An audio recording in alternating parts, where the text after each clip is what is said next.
their business. And in the end, and in the end, they've really said nothing that explains what it is they do so that they can make money. So I if like some verbally vomit. Is that what you said? yeah, verbally vomit about their business. So Oh, you have to be very specific in how you explain what you do so that people will know whether they're your customer or if they're able to even refer someone else to you. Sometimes it's not even about them perhaps being the customer. It's about them being able to introduce you to someone that may be your customer. And absolutely. if they have no understanding, then there's no way they can do either of the two. Um, so But you think about it, Jairus, it's like trying to teach somebody to drive a car and you've never driven the car. Both of you are stuck. You're looking pretty in it, but you ain't going nowhere. You know what I mean? Eventually, you want to get up and you want to go somewhere. Eventually, you want to do something that, takes you to the next level. A lot of times people pick out a pretty car, but they don't know how to drive it. And therefore, they just look good in the parking lot. And the only people that they meet in the parking lot is the people that are parking. That's it. Okay? It is just that simple. That is so true. My thing is to make it clear for the way I put it, and Rob just put a great thing there. Confused mind says no. Absolutely. Well, it depends on what your purpose is. Now, when you're explaining your business, you never want them confused. You would like them to maybe ask you a question, but not be like, okay, I don't know what the heck that just meant. That's not the question you want. but what you would want is, explain that a little further, because now they're curious. See, now confusion does allow people to be open to receive information. But if you're trying to entice them to talk about your business, confusion entices them to say no, they don't know what the heck you're talking about. So it's the response I look for, Gerald? You know what the response I look for? I look for, you know what? I was just thinking about getting into that. I was just thinking about I needed one of those. Absolutely. Have conveyed your message clearly. They knew exactly what you were talking about, and you rung a bell. It's the same concept as you ever go online and search something for Google, right? Right. Yeah. And you don't buy it at that point, but you ever look on the other side, and sometimes all of a sudden up in Facebook and everything, that same thing that you were searching out just happens to be there because they paid attention to what you wanted. Okay? Absolutely. What has to happen? People don't pay attention to what their customers want. You see what I'm saying? Or need in their life. They just figure, this is what I'm going to do. I created this and you need it because I need the money. That's not how business works. Absolutely. Absolutely. Your product or service is I once heard that the greatest products and services are created with the customer in mind, not about your ego. It's about the end client, what their experience is going to be, what it is that they need for their service. Because in the end, excuse me, people, in the end, what business really, in essence, if you want to boil it down to one sentence, what business is really about is solving problems for your client. If you can't explain how you solve their problem, you will not make money. You got that right. I've always said that the people that solve the most problems are the people that create the most wealth. And they do it without effort because people like to have their problem solved. Remember, every time somebody goes to buy something or some type of product or something like that, it's going to do something for them. Whether a young lady who goes in and buy this perfume that smells so good because she wants to smell better. You know what I mean? Absolutely. Or the guy who goes and gets the haircut from a certain barber because, it makes him look, like real fly and sexy and stuff. You know what I mean? I'm just teasing here. But the whole point is that you have to solve problems. And if you solve a problem, you'll never have to worry about the revenue aspect, because people always come back to people that solve problems. And I think what a lot of new entrepreneurs miss in the game, they think that they can sell to people one time, Gerald, and that's it. No, you need people to continue to come back again and again. Without repeat customers, you don't have a business. Period. That's it. That is it. And Rob Rudy has a question over here. Do you think all people that bought cars from them for the same reason? Of course not. Absolutely, Rob. You're right. They were sold on a need or desire. Rob, that is precisely it. You know, and what I'd like to say, I'm trying to word this a certain way, is that when you are looking at, once you're past the introduction, we haven't even got past the introduction phase, but when you get into the selling process, that's where flexibility must happen, because you have to be able to not be rigid. It's no one approach to solve everyone's problem. You have to solve problems differently because each person has a different need or reasoning why they need that product or service. And you have to be willing to understand that everyone is not your client. Amen. So that's point number two. And we're just going to go straight into that. Everybody is not your client, you know, and absolutely. A lot of startups really get stuck in that mode where they start saying, you know, first thing we ask as coaches is, okay, who's your client? Everybody needs this. Okay. You're losing right now. As soon as you say that, everybody needs this. Because everybody don't need it. Absolutely not. You know, everybody needs water, but some people like Deer Park. Some people like Glacier. Some people like Avion. Some people still rather drink tap water than any bottled water. Some people want zero water. So there's different reasonings and selling points for why these people need your service. And if you are trying to sell to everybody, you end up selling to nobody. Mr. Randall, I will definitely let you take it away right there. I wanted to, when he was talking about the car, I wanted to elaborate on that a little bit more. And that is absolutely, everybody buys cars for different reasons. Some people buy the car for transportation needs. Some people buy cars for how they look in them because they're expensive. Some people buy cars because they like to collect them. You got to find out what is the customer's purpose and how can you solve that problem.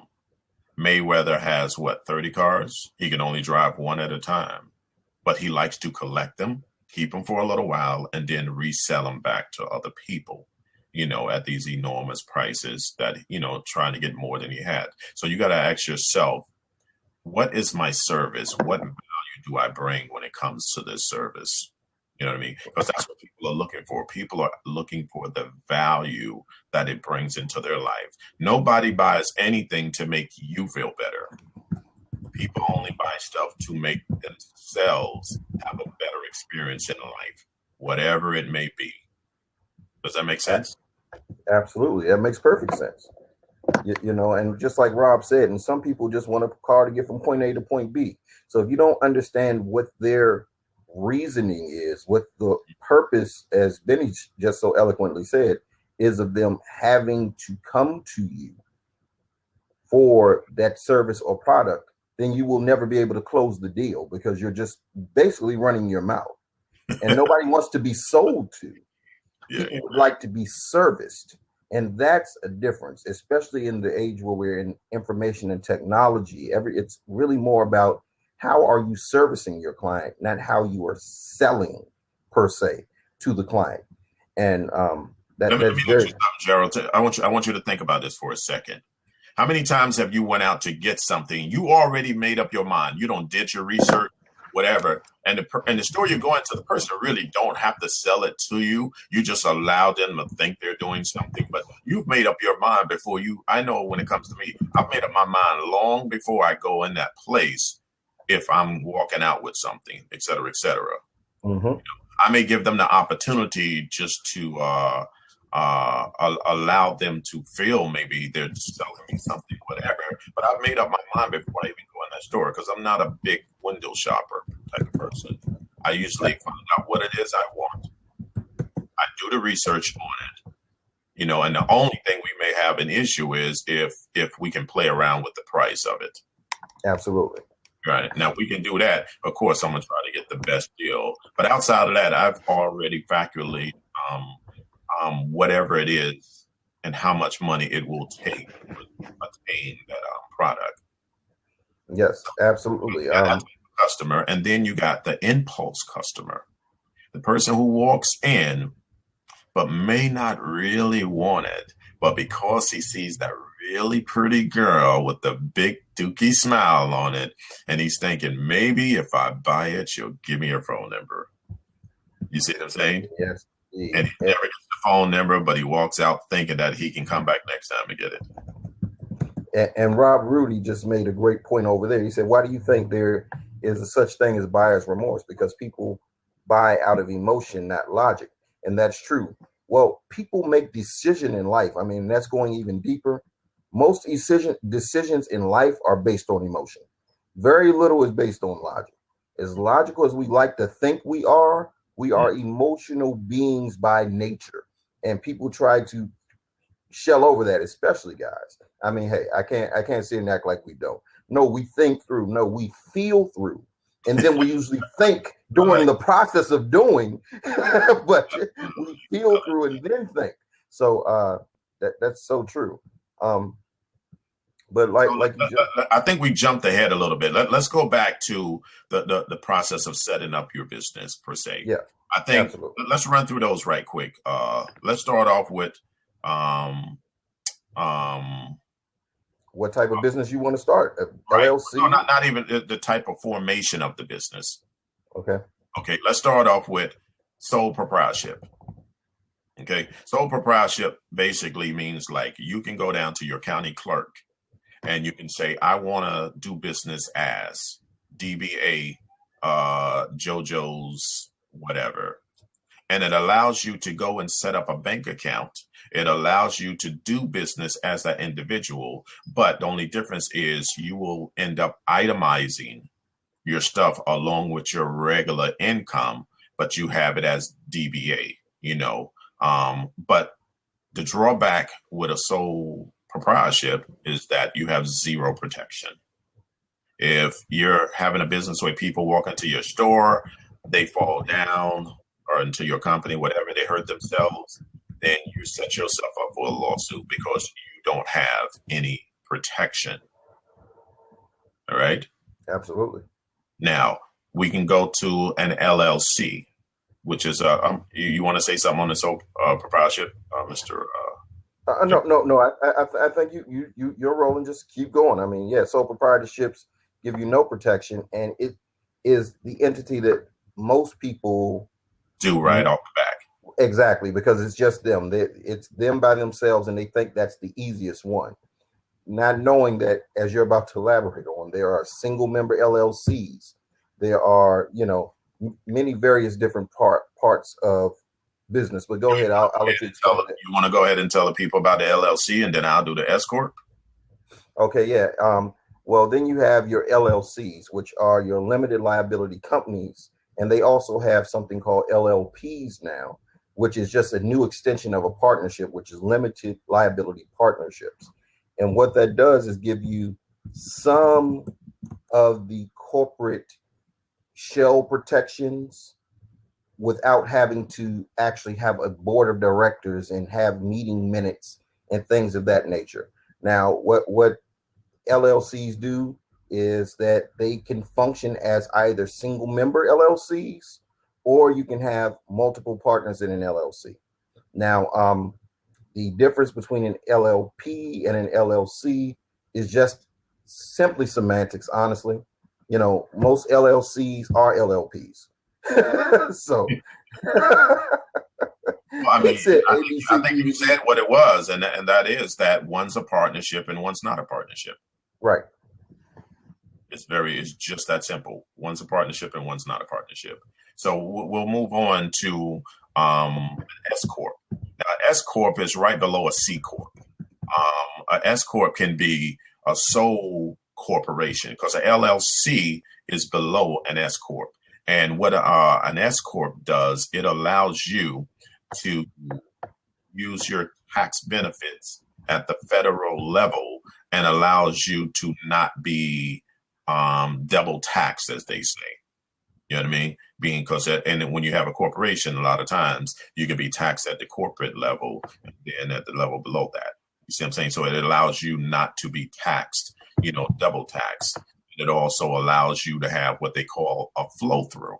And a flow through is being able to take money from another source that you may have made and let it flow through. Let the, what's the word I'm looking for? Let the losses flow through to that, therefore decreasing the amount that you have to pay on taxes. It's a little more deeper than that, but just to get people, you can Google all of this stuff online, per se, and you'll get thousands of explanations to it.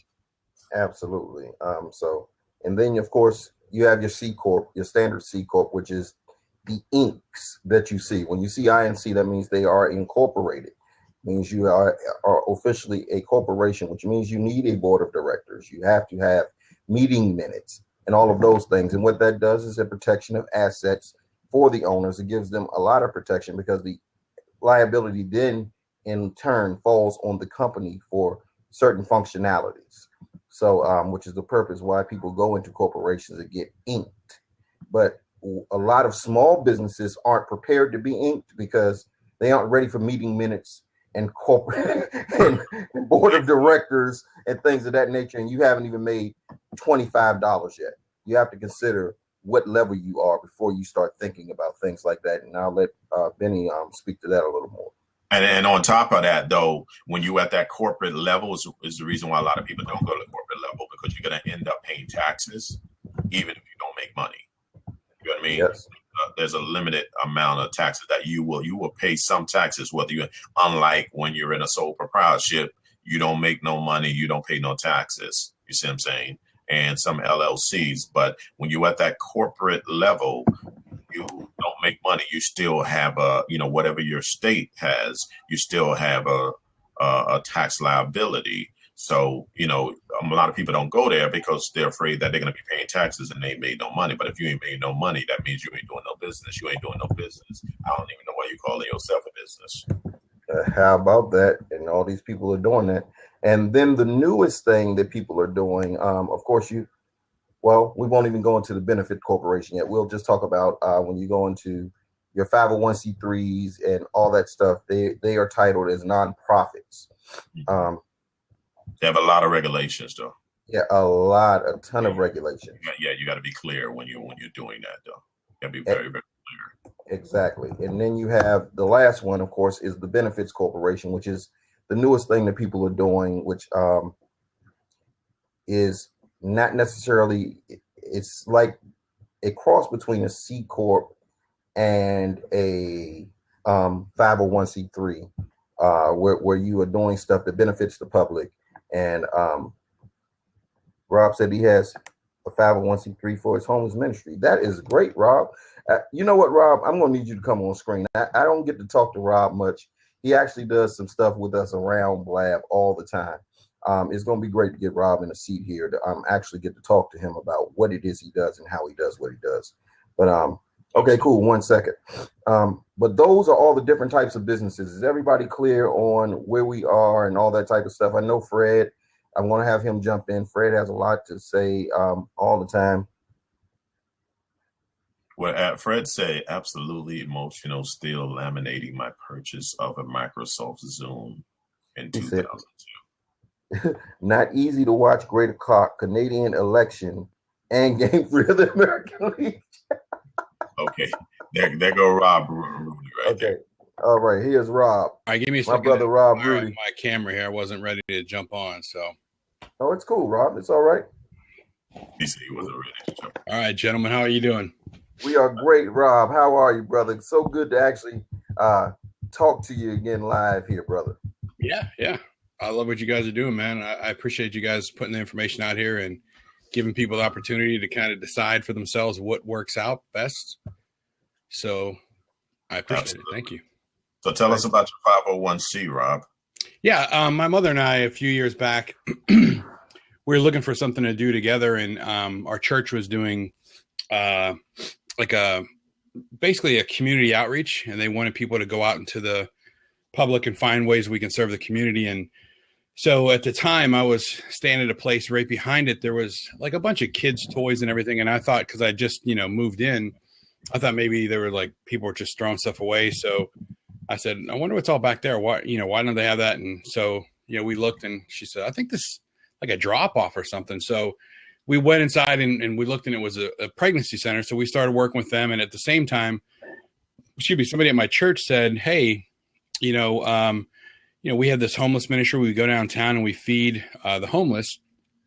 And we're kind of looking for somebody to take over, because the one guy that was heading it up was kind of going off to seminary. So I just really felt like, God put it on my heart that was what, I needed to do. And so I got into, doing that. And we started, going down and serving, and it just kind of expanded. So we said, let's get in and let's get this, all set up with a, like a corporation and be able to take donations. Cause we kept finding, excuse me, as we go different places, they said, well, if you don't have a 501c3, we really don't, we can't donate to you. We're looking for donations, and, they need to be able to do that deduction. Yeah. Yeah. So we actually went through and it was a process. I mean, it was like a 40-page document that, the 1023 form and everything. So, from somebody that's not really, legal minded. So it was just a process. And so we finally worked our way through that, got that done,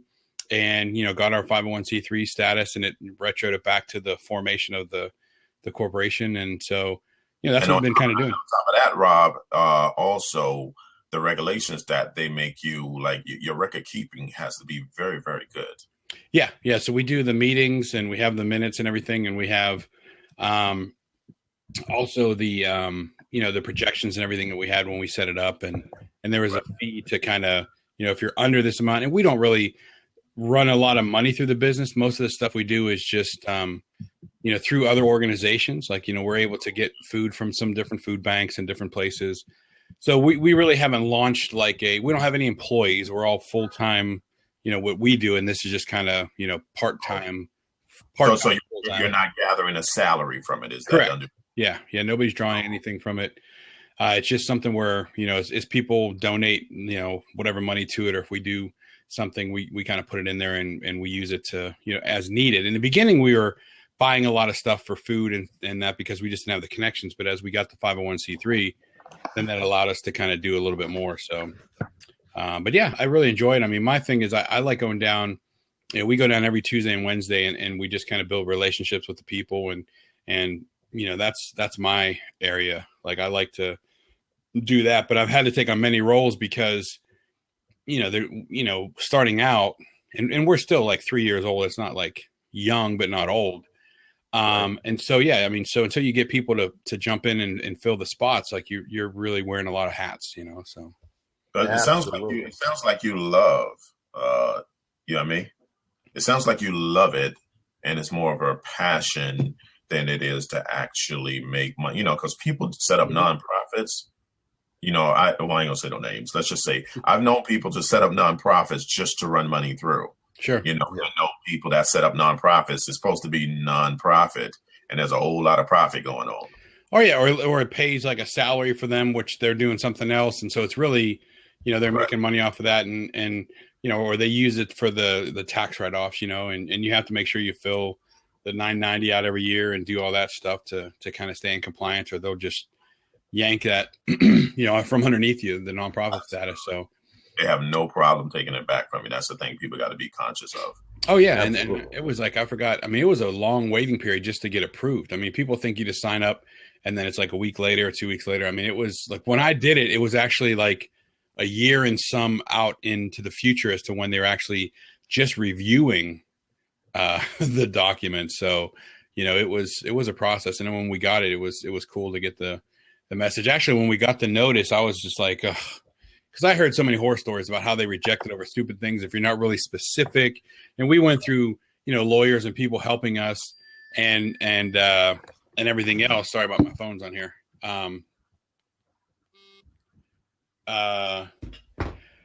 So yeah, you go through and we were having people do that, and they really got it's your baby, right? So when people talk or criticize or whatever, you kind of get a little defensive. And I remember we sat down with this one college, and they helped us through some stuff. And the the professor that was overseeing it, our mission statement started off as we help people meet their basic needs or something like that, help the homeless people meet their, and she just like did this squinting, and she's like, what does that mean? And I mean, I remember I was like crossed up, like, all right, we're out of here. This is ridiculous. Like, I'm not going to have this lady rip me. And she's like, look, here's where I'm coming from. When they review this, when the reviewer goes over this, they're going to be wanting to know specifically what you do. And if you can say, this is what we do. So, you have to get more concise on what you do, because ultimately, that's what's going to decide, whether or not they're going to say, okay, this is, somebody that we can say is actually, doing something for the public versus this is somebody that's just trying to, create this organization. So it then came to our mission was, we feed the hungry, shelter the homeless, inspire the despaired, provide clothing to the poor, and teach and exemplify the message of Jesus Christ to all. So it went from meeting people's basic needs to that, so. So let me ask you this, Rob. Yes, all right, quick, so we don't go too far away from where we're at. Let me ask you a question now. So do you have a for-profit business? Yeah, well, actually, I have a network marketing company that I am a part of, and I also teach people, coach people in that, coach network marketers so that they can kind of achieve the life that they want. So is that MLM and MLP, that type of stuff? MLM, yes, sir. Yeah.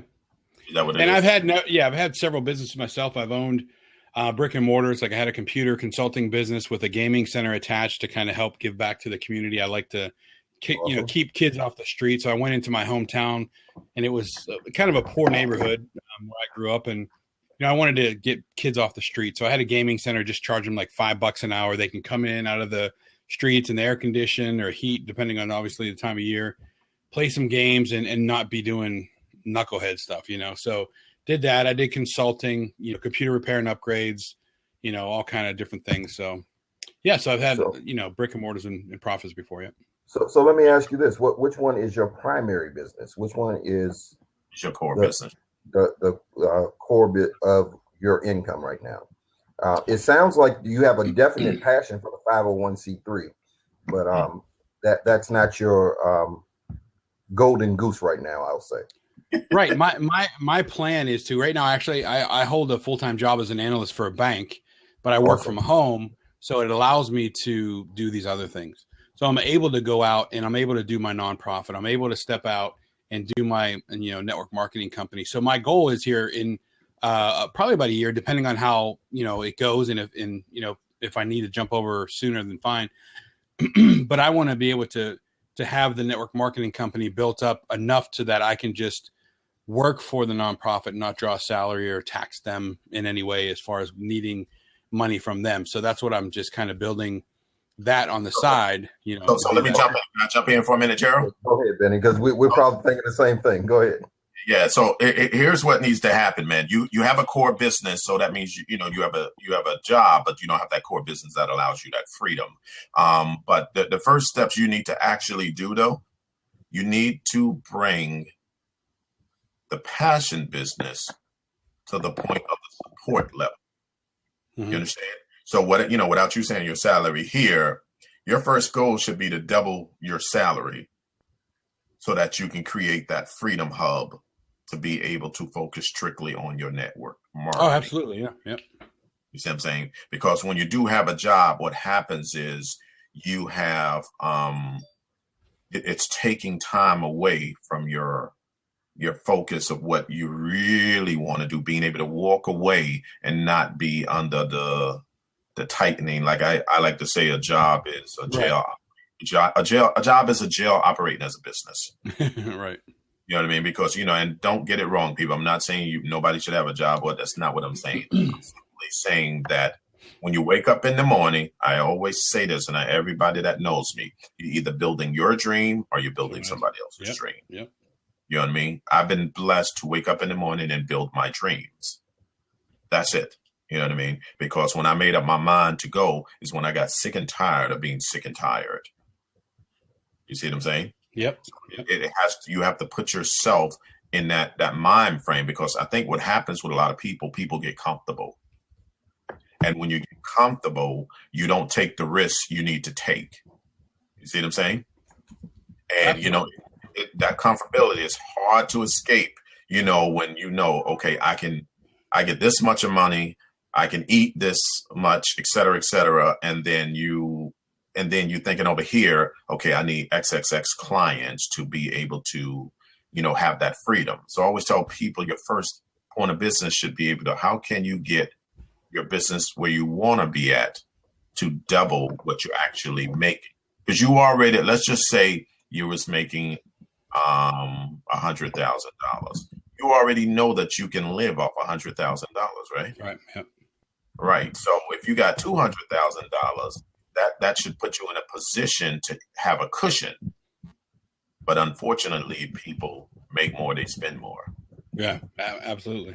You see what I'm saying? Mm-hmm. Yeah. But to have that freedom, you got to be able to say, hey, this is where I want to be. And to me, what it seems like, Rob, you want freedom. That's what it seems like. Because that's what I'm working on. Yep. You want to go to the 501c and do what you do. But in order to have that freedom, that network business has to come up to a certain level, right? That's right. Yeah.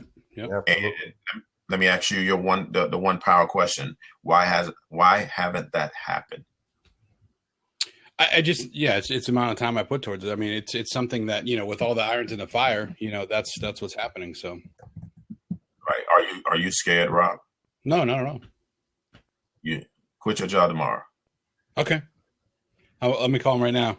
Rob, if you don't stop lying, don't blab. No, and you know, you're right to the flexibility thing, and that's why, you know, work at home. I mean, honestly, like I can run all those other things at the same time, and I'm building my wealth on the side, and it's growing, and it's awesome, you know. And I get to go down and do the stuff with the homeless and do my ministry. Right. So, you know, really, it's even more comfort with the stay at home, you know, and so. Yeah, I'm able to, you know, benefit wise. $1 million question, Rob. Why are you scared? Yeah. What you scared of? Oh, I'm not scared of anything. It's just like I said, it's the comfortability, like the fact that I'm able to, you know, keep this salary here and and be able to do the other stuff. You know, it's, you know. So you're scared of losing the paycheck. Is that what you're scared of, Rob? No, I mean, I don't think I'm scared of losing the paycheck. So if you're scared of you're not scared of losing the paycheck, how come you ain't left? Because it's comfortable. It's like I said, I can do all that stuff at the same time. You know what I mean? Now, if it was something where I had to dedicate 10 hours a day to the job, and you know what I mean, and then I got 15 minutes at night to do the business or whatever, that'd be different. But I mean, it allows me to. You know, I mean, there's a lot of flexibility there. Yeah. Well, my thing would be this, and this is the little piece I'm going to add. It seems like that your heart really is behind the ministry stuff, because that sounds like where you really are emotionally drawn. Is that kind of what I'm getting, right? Yep.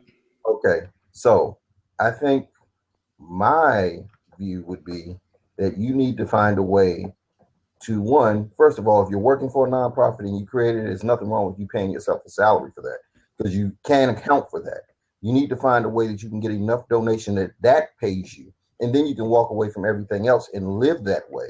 Right. And you can still do the network marketing, multi-level marketing as a side piece to that, but your ministry is your legacy piece. It sounds like that's where you and your mom really love what you're doing. So you need to find a way that you get those donations and you drive that, and that will free you from everything else.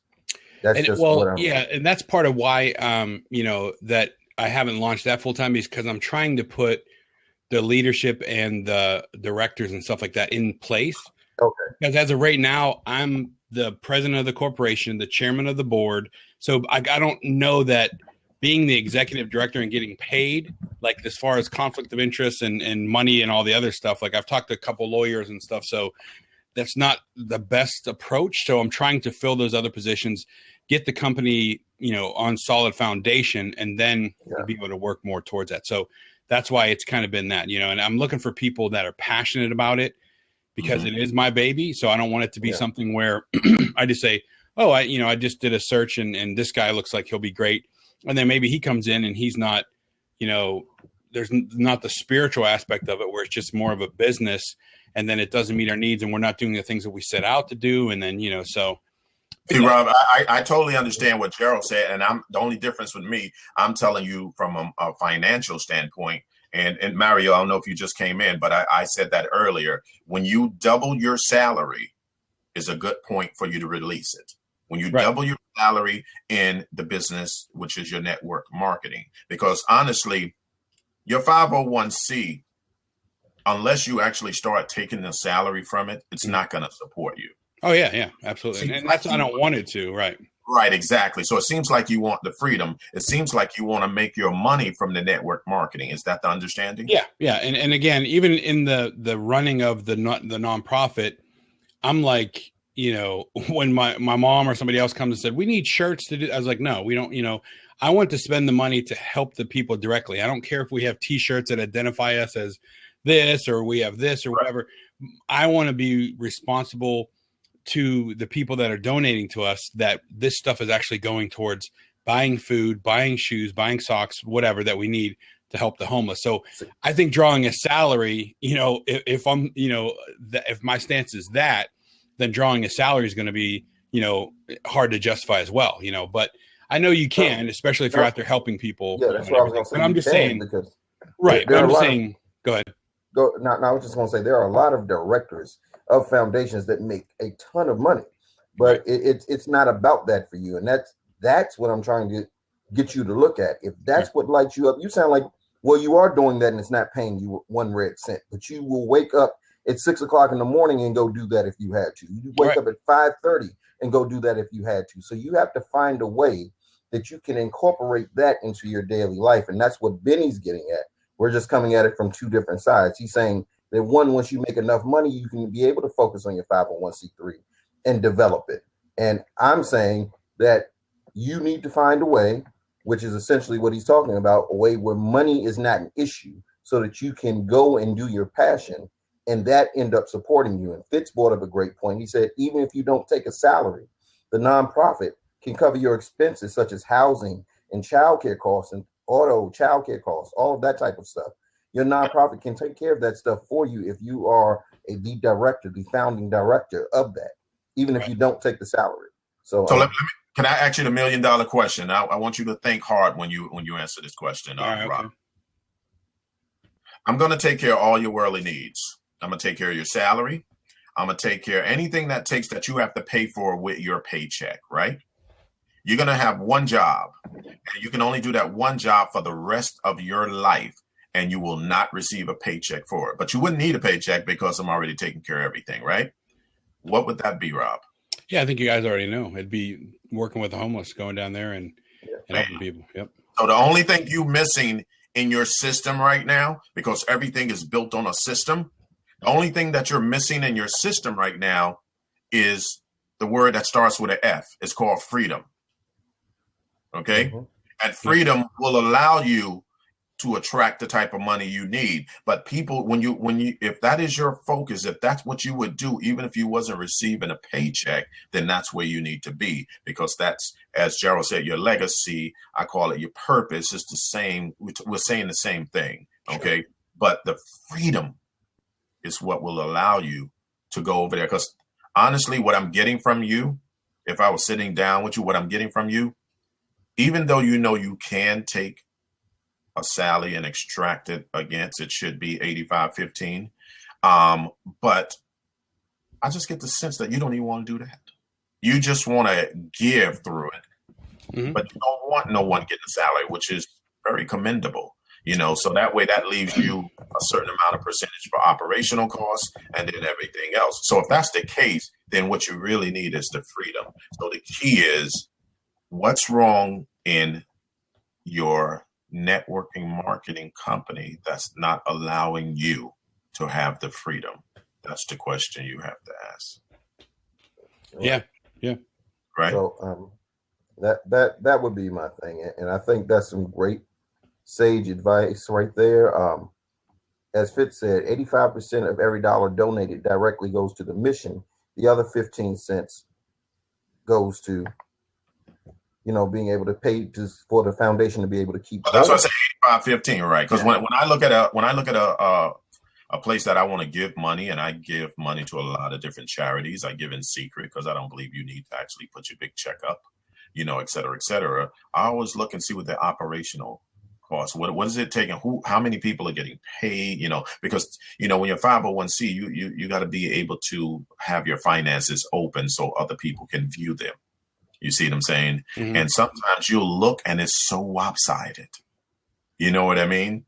It's like the amount of money that people are getting paid versus the amount of money that actually goes to the cause. Sometimes it's so lopsided the other way. But you seem like one of those good dudes, Bob. You seem like one of those people that, man, I just want to give, and it's not about making money to me. So your focus is, how can you grow your network marketing business? There's something wrong in your system. And, there's a reason why, because over here you have your core, and that's where you get a paycheck from. You see what I'm saying? Here you have your network, and here you have, I call it your freedom business. Mm-hmm. You see what I'm saying? And you need to see how you can get from this point to here so that you can enjoy number 3. Does that make sense? Yeah. And I think it's less about the success of the network marketing company and more about the comfortability of the stay at home. You know what I mean? Right. Being able to work for the bank and do that full time and have the benefits and have the pay allows me to do all the other things. So it's not really the hindrance of, like, it's not like the business isn't doing well. The network marketing company's doing well. Right. It's just, I have this. So yeah. That's, I think it's more that way. Can I just throw one thing at you, brother? Yeah. And this is just from love, man. It's no comfort in comfortable, man. Right. For real. Because when we say we're comfortable, that means we're chained to something that we've just been doing for so long that we're just like, you know what? I don't want to deal with changing. Right. This is just it. You know what? I'm cool. But you're not really cool with it, because otherwise you wouldn't be thinking about all those other things.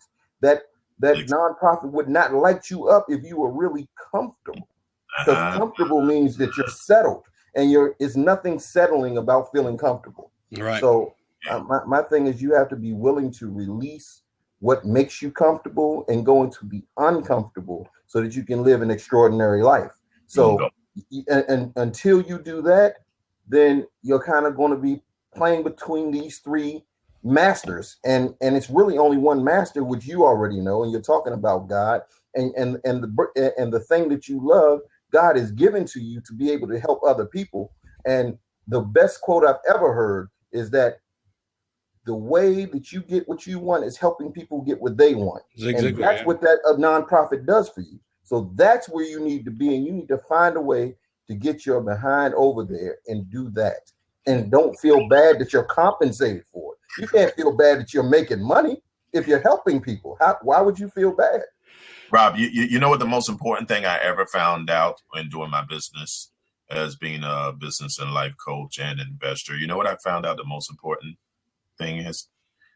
God is not broke. Right. God is abundance.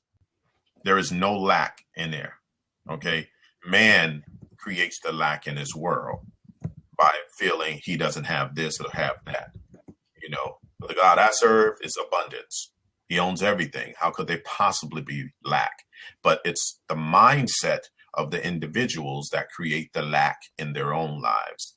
And, I tell people entrepreneurship has to be the mindset of a kid.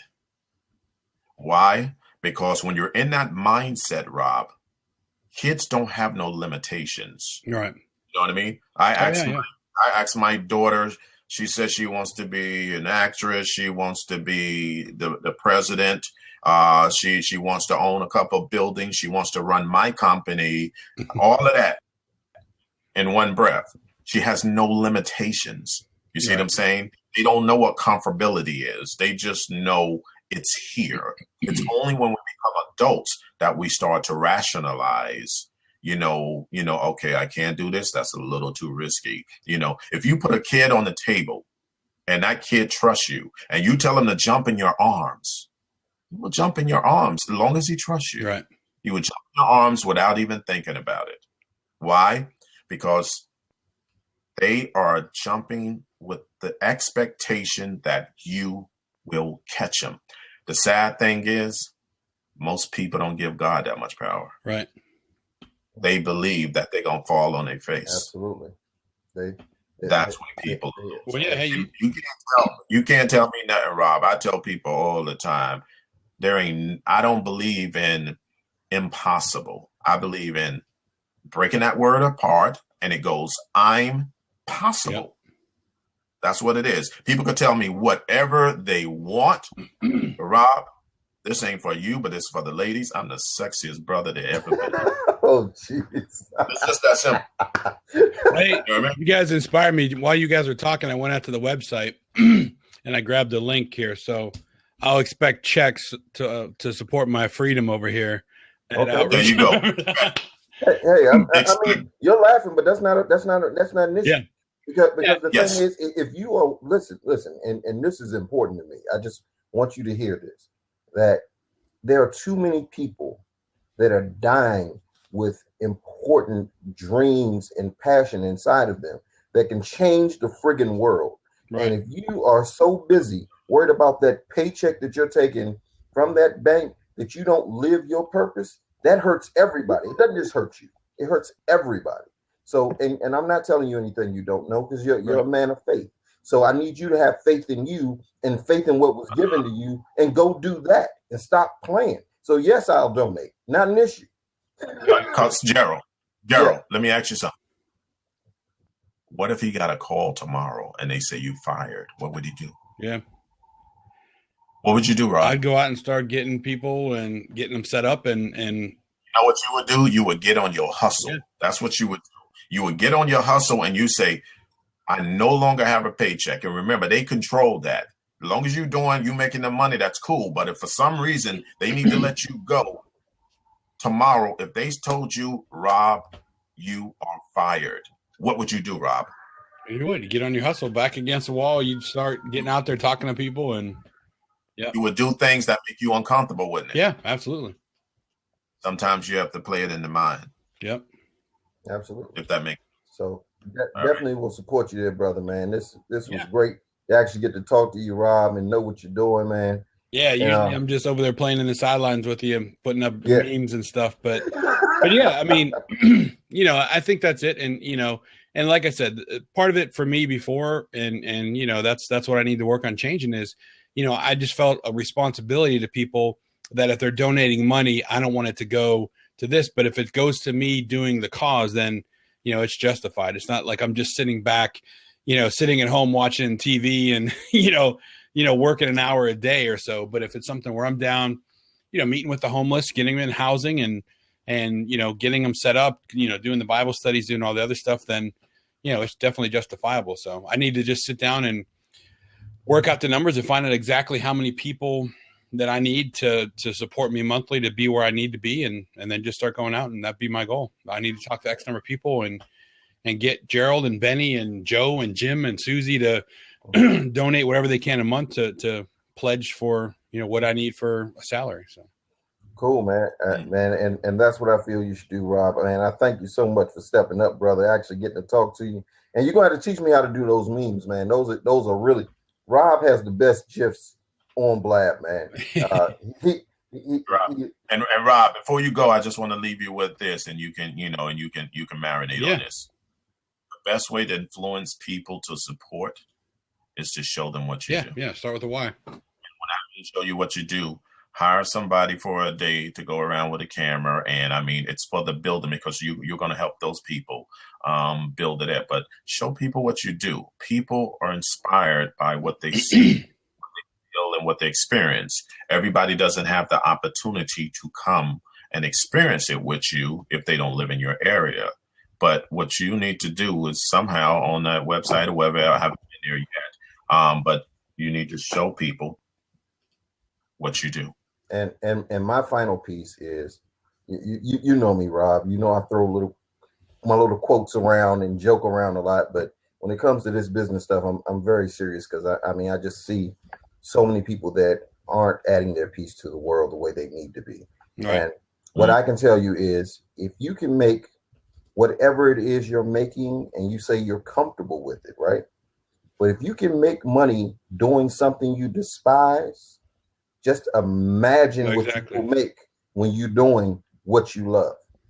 That's it. Preach, Pastor. That's it. Preach. And there's a little video we made about a couple of years ago that just shows a little bit about what we do. It has some testimonies of some people. So we kind of, I mean, I already have the video. Look what you said. Look what you said a couple of years ago. Yep.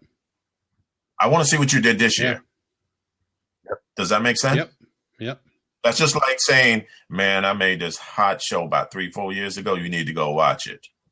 Okay, what did you do in the last 12 months? Absolutely. Show me that. Show me that. Inspire me to hit PayPal. Cool. Not because you said go there. Inspire me. Show me what you did now. Does that make sense? Yep.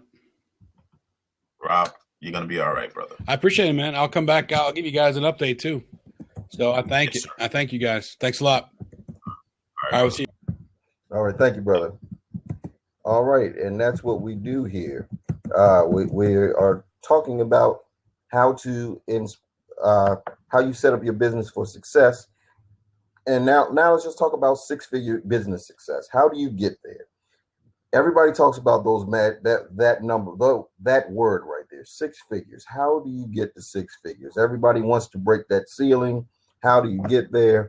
And let's just talk about that a little bit. I see my brother Charlotte Social is here. Thomas, I would love for Thomas to jump in and just talk to us about what he does. And I don't think everybody in the room knows him, and it would be great for them to get to meet Thomas. So Thomas, could you give us a call here? I see you still here chatting with us. I'd love to get your input on this subject. By the way, let's go ahead and transition to there we go.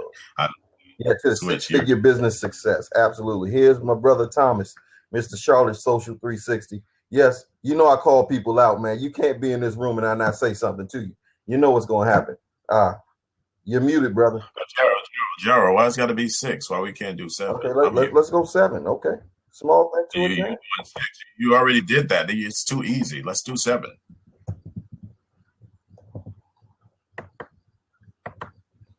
Thomas, you have to unmute or leave the room, leave the seat and come back, because your mic is not accessed.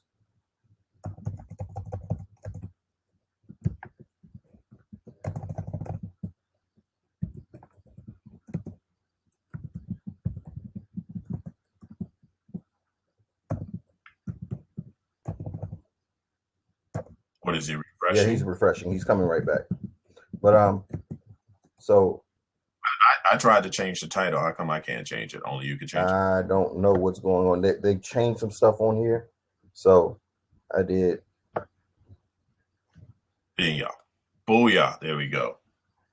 Cool. So well, moving along, we'll talk about how to get your business to making those seven figures, which is what in turn will pay you 6 figures, because you can't make 6 figures as a business owner if your business is making 7 figures in revenue. So a lot of people don't understand that. They think, hey, I made $100,000. I have $100,000 I can take. No. And I've been blessed and fortunate enough in my life to be able to have a few businesses that do 7 figures. So this is something that's very near and dear to my heart, because I always wanted the freedom to do and be able to help the people that I wanted to help. But if you're broke, you can't help broke people. You can't reach back if you drown in yourself. I always say, Gerald, if you hang out with 9 broke people, you'll be the 10th. That's true. It is just that simple. All right. No matter how you look at it. Mr. Thomas. Mr. Charlotte, are you on the air now? We can't hear Mr. Charlotte. We can see your mouth moving, but we can't hear nothing. Thomas, do this. Okay, we're gonna do. This is great. See, this is what we do on. This is what Benny and I do. We're great with this stuff. On the top of your browser, when you look at the browser, in the little bar, you should see a camera over to the right. Click that camera. We'll talk about what mic you're using and which camera you're using. Make sure you change the mic setting to your headset. Then you have to refresh and come back, and then you can talk live on here with us. Just that simple. A lot of people don't know you can do that, but it's a little camera picture in the top of your browser to the right. Click that. It will talk about which mic you're using and also which camera you're using. Cool. Now go out and refresh, and you'll be fine. Oh, okay. Remember last week, and not to get off the topic too much, but last week that young guy who was having a hard time giving up equity. You guys remember that last week? I didn't quite get what his hang up with was equity. Oh, she's talking about Eddie. Yeah, when we were talking about investing. Well, I mean, not getting off the topic, but this is about. You're not getting off the topic. You all off topic. Yeah. Well, I mean. Go ahead. No, don't worry, Gracie. I'm just teasing. Go ahead. Yeah, Gerald. but I mean, that does align with the 7-figure business success. He was thinking too small. He was thinking that right now he has a little bit of something, and if he gives it up in the future, it's going to hurt him more. But in the end, 100% of zero is still zero. Exactly. 60% of 20 million is a whole lot more than 100% of zero. So when you're concerned about pennies, you're going to stay where you are. There's no room for growth. So yeah, I know you paid attention, Tish. That's why I love you to death. Kim, welcome to the room, Kim. Awesome to have Kim here as well. And Biddy, let's talk about 7-figure business models. What's the first step you think they need to take to set up a 7-figure business? First, you gotta believe that you have a 7-figure business and you got a 7-figure product. Okay. Remember, everything is all incorporated into the service and the benefits of the product. Okay. A lot of people say, I want to make a $500,000, or some people say, I want to make, $250,000 or whatever. But you always got to reach much bigger for that 7-figure business. You got to make sure you have a 7-figure business to begin with, first of all. And that 7 figures shouldn't start at the million point. It should start at the 10 and 20 million point, because that's where you're going to need to be able to extract 7 figures from your business. You can't make $1 million and think you're going to make $1 million. There you go. That's it. You know what I mean? There's got to be a distance between what you are grossing and your operational costs and everything in between versus what that you can pay yourself. And people don't realize there is a separation. But first and foremost, you got to have a great product. Yes. You know what I mean? A great product or a great service. Okay. You know what I mean? Awesome. So we'll say step one is knowing and creating that 7-figure product or service.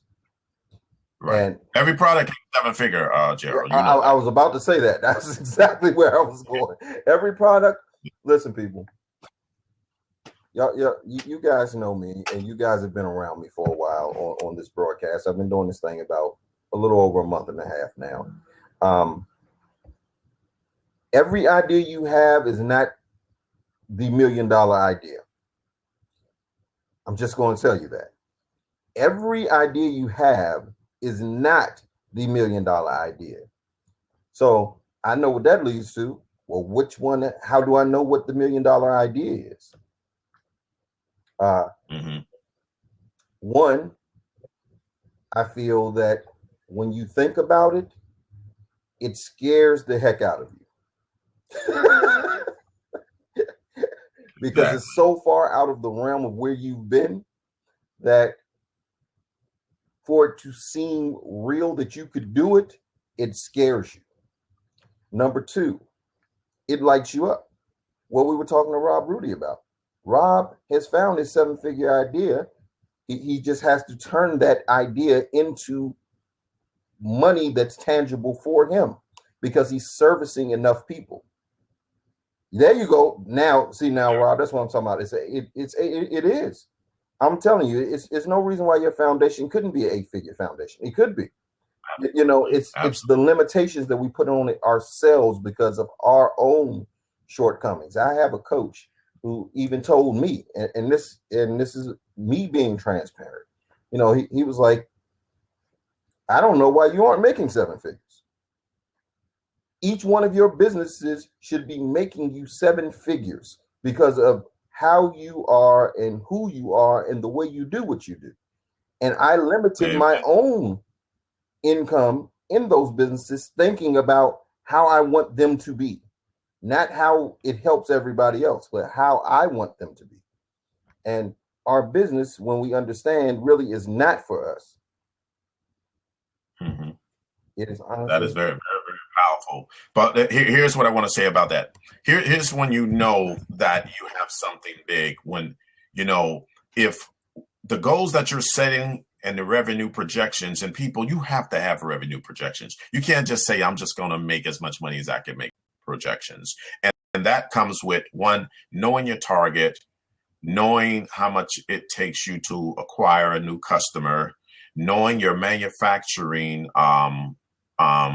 money, and then knowing what your profit level is after you put all of those things together, connected with your operational. But if the idea and the product doesn't scare you, it's not big enough. See, people got a lot of businesses, but every business is not a 7-figure business. You got to think beyond what you have been accustomed to. You know what I mean? Think about something like Netflix. It's a very simple model. We're going to house all these films that we license in one location, and we're going to charge you $7.99 a month each person. Well, you know, they have what, about 15 to 18 million subscribers. You know, they are making a lot of money with the content, and they continue to rotate. And here's what people could learn from a Netflix model. You notice Netflix basically gives you control. They don't tell you when you got to watch the shows. Any shows that they create, they release all the shows, so you can watch them backwards, you can watch them forward, you can watch them sideways. You know, and Netflix has created this new term people call binge watching. You know what I mean? Absolutely. Some people actually take a whole weekend and say, I'm going to watch the entire season of Scandal today. Yep. You see what I'm saying? While I eat my potato chips and bonbons. But here is the beauty of what a Netflix is allowing to happen. They are allowing the customer to be in control. They don't tell you what you should watch. They don't tell you how long you should watch it. They don't tell you how many times you can watch it. Unlike the previous model before that, which was like Blockbusters, you have to have it back at a certain time. Are you going to get those late fees? You were limited to what they had in that store in that location. So what Netflix has done is create a freedom model. We got movies. Come and watch them as long as you want, as long as you want to stay here. Just pay us $7.99 a month. That's gangster. No, see, and that's what I wanted to talk about too. People think that in order for you to have a 7-figure business model, that your product has to be highly priced. Okay, let's look at another hugely. I'm going to talk about huge successes, even beyond what a Netflix does. Let's look at Google. They are a search engine. They don't have content themselves. They give you everyone else's content, help you find what you're looking for, and then how did they monetize it? They put ads that are way cheaper than what you have to pay for print,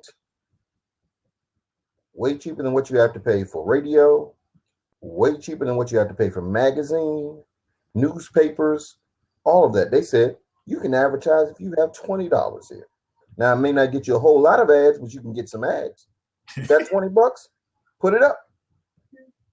And they are a $1 billion company that started with a free service. So it's, as Benny said, understanding what your model is and how you're going to monetize that, and then systematically implementing it so that people can find your service and or product and utilize it for whatever it is. If 100,000 people buy your product and it's $10, you made $1 million in revenue. There we go. For your business. Absolutely. If you have a $10,000 product and 10,000 people buy it, you have a 7-figure business. There's more than one way or one path to the 7 figures. The challenge is creating something that services enough people. There you go. See, I think where people get lost at, Gerald, when people think of 7-figure businesses, they think of the people who make Bentleys. They think of the people who make Lamborghinis. They think of the people who sell luxury homes and whatever, because they figure that's the easiest way to get there. But a lot of times, think about this, Gerald. When you was a child, did you buy the gum that was 25 cents? Absolutely. That's 5 sticks of gum? Yes. Tell me why they're $1 billion company and it's still 25 cents. Because they have enough people buying it. Exactly. Over a long period of time, and don't matter how much competition they had, I think it went up to 35 cents recently. You know what I mean? A whole 10-cent increase over the last 25 years. Right, exactly. But think about all of those people the competition that they had, the Chiclets and all those type of people coming out that was selling, the squares of gum for like $2. They still maintained at like 35 cents, and they're still $1 billion company. You see what I'm saying? But people take to look at it, and you got to look at. I think Warren Buffett said it perfectly. He only invests in things that makes sense to him and how it makes money. You see what I'm saying? He knows how it makes money, which is the reason he invests in Coke and things. But people don't realize the little stuff that they have. Do you know how much money ketchup makes? It's $1 billion company. Mustard. See, people don't look at those things. You know why? Because they're not glamorous. Right. You know what I mean? They're not the entertainer. They're not famous. They're not, out there where people chase you down the streets, et cetera, et cetera. So people don't look at those things like that. But you're using the products. If you look around your house, you can find nothing but 7-figure companies if you really did the research on it. But people are so caught up in the sham and the flam of it. It's like, okay, I can only do this if it does this for me, if it gets me the fame. Let me tell you something. The best way to make money is to be able to make money and nobody even know you make the money. And that leads me to something I always talk about. For a lot of people, they think that if you aren't famous, then you aren't making money. Let me tell you something, man. I know more millionaires that are so quiet and don't want listen, fame and fortune are not the same thing, and you can definitely have one without the other. Because I know some people that are really well known that are broke as heck. So, Preach, brother. And I know some people that you have never heard of that have tons of money. Their grandchildren's grandchildren will have money. So it's not about how many people know your name. It's about how many people you are serving and helping. So, yes, it's the quiet ones that make that old money. Yeah, because they come from old money.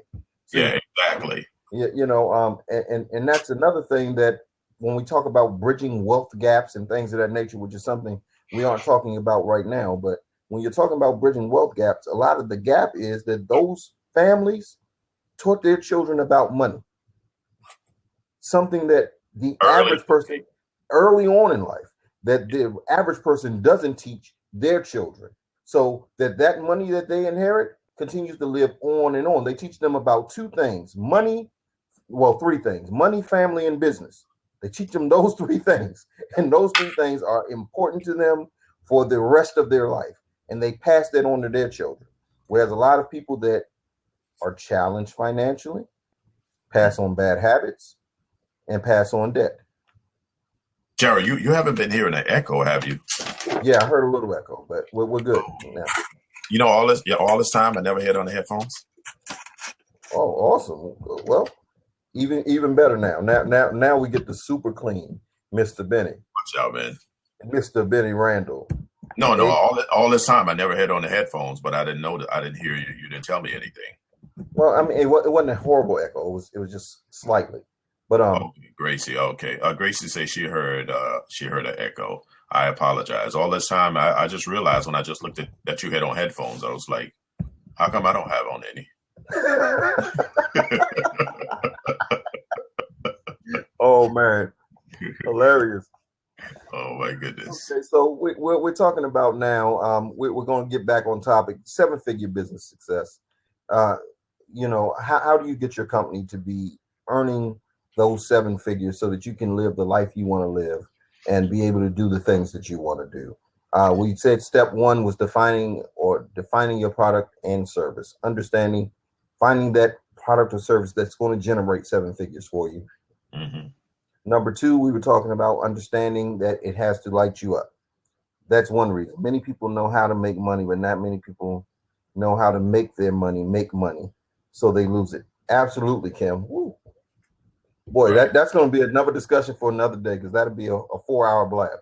So there it is. Exactly. That is 4 hours right there. So you got to be able to invest that money and take it from one industry to the other industry so that it creates that freedom. It's exactly what I did because my core business is business and life coach. You know, I help people fix their systems because everything is built by the system. You know, but I took that money and then I put it into investing into some very big, lucrative development projects because I wanted something that I could die and come back and still see it. Yep. Yeah, I mean, I may be talking crazy now, but you know what I mean. I know what you mean. Well, here was my thing. My caveat was that, just to speak to what Kim said, is that a lot of people know how to make money, but not a lot of people know how to make their money work for them. And Absolutely. That's the difference between wealthy people and people that are struggling financially is really only 2 things: their utilization of the money that they make, Absolutely. and the utilization of the people that are around them. Mm-hmm. Those are the major 2 differences. You know, people, I don't want to use it's we all have people in our lives that could maybe help us go to the next level. Well, I won't say all. Let me correct. Because some of us are hanging around in the wrong circles. Yeah, but the people are there. I think what you was alluding to is that when the student is ready, the teacher will appear. Absolutely. So we all have the opportunity to have that teacher appear, but you got to be in that right zone. You got to be in that right transition to attract that teacher, and you will know because it'll be effortless when you're dealing with the people who are you know what I mean? Like that teacher will be brought to you and it will fit. There will be no effort. You know what I mean? They will talk your language and they'll be able to show you things that other people could not show you. The same thing happened with my coaches. You know, you just knew it clicked. And somebody I probably would have never ran in the same circles if it not for some type of bridge to bring us together. You see what I'm saying? Absolutely. And that's what I try to do when I'm connecting with clients is I try to, one, you know, when they're in that program, I want to give them an experience. I want them to come meet me. I want us to connect. I want us to go somewhere. I want us to really feel like, okay, I see what's going on here. I see where you're going and I like it. That's the way I want to go. And I want to be able to take them to the next level because everything is about the experience. You know what I mean? When you get an experience you love, Gerald, you know. You know what I mean? You go to that spa and they treat you like a king, and them ladies rub you down and all that stuff like that. Let me tell you something. You going back to the spa. It's just that simple. Absolutely. I'm not going to get you in trouble, Gerald. I'm going to keep going. Oh, man. Get me in trouble. Oh, wait. Now the Bishop Fred is back. Fred says, if I've learned anything since I've joined the private sector, making money is easy. It's doing something constructive with it afterwards is what's the real cognitive and moral challenge. That's why he's the bishop. And that's what we were just talking about. It's being able to do that. Hi, Gerald. Enjoying the discussion. Thank you, brother. Welcome. Thanks for joining, man. Thanks the first time I've seen you, Khalid. Thanks for joining, man. Appreciate it. You feel free to join in. We would like to know what your business is, because really the concept we're talking about is your 7-figure business success, not a 7-figure business, not a 7-figure success model. See, those are two separate things. We're going to talk about the business part, but a 7-figure success model is totally different. I like to call it oil. You have what you own, oil. What in your life you have what they call a well-oiled machine, right? Okay. So oil, OIL. You have what you own, ownership. What businesses do you own? Things of that nature. You have what your investments are, and then you have your leverage piece.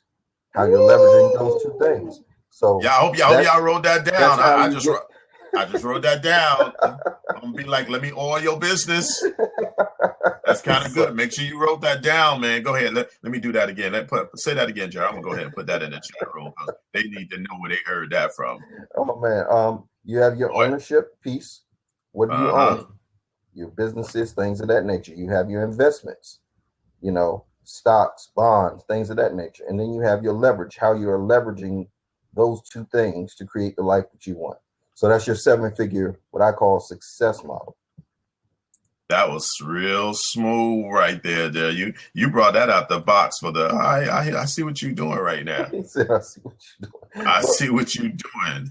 Well, I mean, we're on here to talk about the business aspect, which is a part of the ownership, because that's something that you would own. So let's look at what the next step is after you have the idea, after you figured out your audience.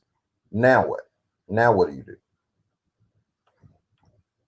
Are you asking me, or are you about to go into it? Yeah, no, I okay. was asking you to. Okay, so after you figured out your target market, right? Right. And what was the other part of the question? What is the next step after you figured out your target market? What's the next step to building that 7-figure business model? After you figured out your target market, how do you get to them? How do you acquire them? There you go. That's it. You know what I mean? The M word. Marketing.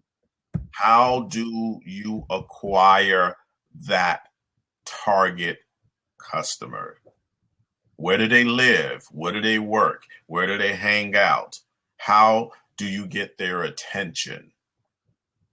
Because a lot of times people try to sell bicycles to people with no legs. I love that. Wait. Now you got to say that one again. Slow that down. I'm saying, yeah. Most people, when I talk to people, and we metaphorically we're saying here, people, solopreneurs who don't know their business, they try to sell bicycles to people with no legs, and they wonder why they're having a problem.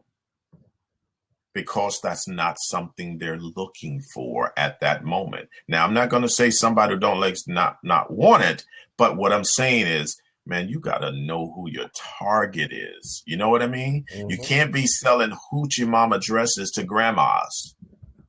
No. They're not looking to twerk. You see what I'm saying? Absolutely. So the whole point is, how do you get to your target? Where are they at? And how much money is it going to take you to acquire each new customer? A lot of people don't know that's things. They think they know it here, but you need to write this stuff down. You need to write it down on how your plan of attack will happen. I'm telling you, people don't realize how powerful writing down is. just being able to actually have a visual written down statement of where you need to go gives you so much more clarity. You know what I mean? Absolutely. And now what Benny is talking about in the business world. Miss Collins, I tell you. She's tried to sell bicycles to people with no legs. Kim is funny. Kim is hilarious, man. But what Benny is talking about in marketing terms, what the slang the terminology you hear thrown around is CPA, cost per acquisition. What is how much is it going to take you to get in front of the right person? And you have cost per acquisition. You also have what they call cost per sale, CPS. So, once you find that audience, you have to decide what type of messaging resonates with that audience. Second thing that you need to figure out is how much it's going to cost you to get in front of that audience. Oh, wow. They're on the Hoochie Mama comment. Well, see, Fred, here's what you got to realize. Here's the beauty of me and Gerald here. Here is the beauty right here. See, Gerald will give you those terms, and Gerald will give you those terms that everybody can understand. I'm going to give you the terms of how I got there. You see what I'm saying? What people don't realize is that, I didn't have all that formal education to make it happen.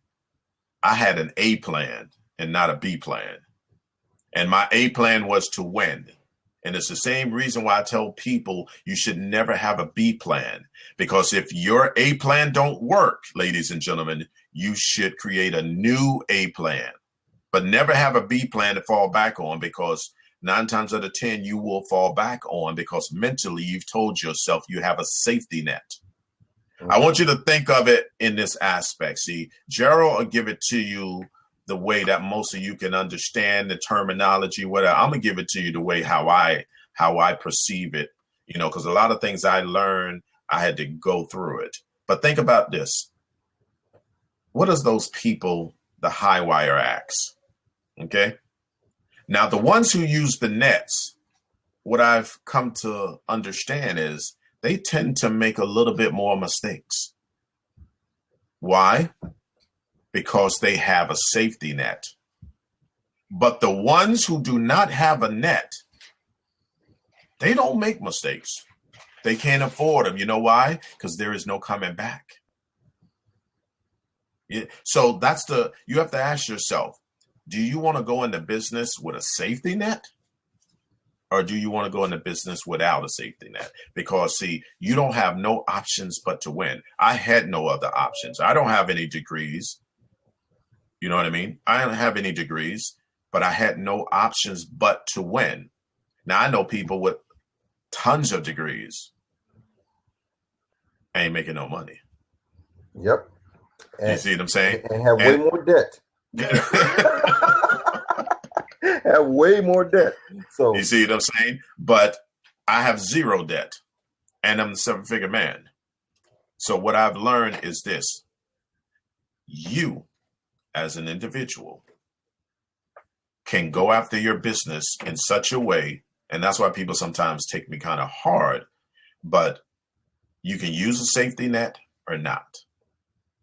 But the beauty of not using a safety net, you're going to make sure you don't make any mistakes, because that fall, you may not get back up. Right. I hope that makes sense. And the thing I would say is, the A plan, my thing was, I don't have formal education either. I'm no college graduate. I'm no Harvard law guy, MIT, Brown, none of that. I got my PhD from SWU. And for those of y'all that don't know what that is, that's Sidewalk University, School of Hard Knocks. So what I learned is that my A plan became the plan. So that's my A and B. Your A plan has to be the plan. There should be no other options, because when you feel you have options, you always rely on an option. Mm-hmm. It's like being in a committed relationship. The problem and the challenges that a lot of people have in their businesses, in their success, or what they feel their success could be, is the fact that they are dating their business. Ooh. They're not married to it. Mm-hmm. If you aren't committed to your business, just like a marriage, just like a relationship, there is no growth. There can be no success. So, Gerald, I don't think, man, I don't think they understand what you just said, man.